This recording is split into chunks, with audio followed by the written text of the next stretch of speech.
Una sa lahat, magandang umaga, magandang tanghali dyan sa Pinas.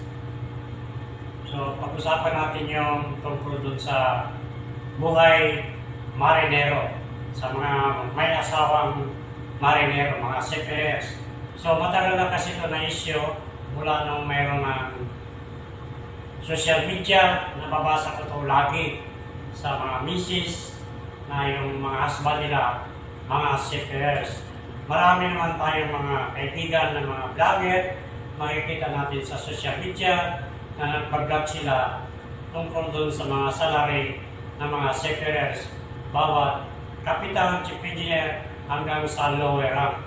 So meron tayong mga kaibigan dyan na mga vlogger, na seafarers, na pinablog nila yung mga sahod ng seafarers, bawat posisyon. So matagal ng issue to. Kaya pag-usapan natin to kung bakit maraming mga misis nagtatanong magkano ang sahod ng ganitong posisyon, magkano ang sahod ng ganitong posisyon. So, bawat posisyon, iba-iba ang sahod. Bawat sampa, bawat side contract, iba-iba yung sahod.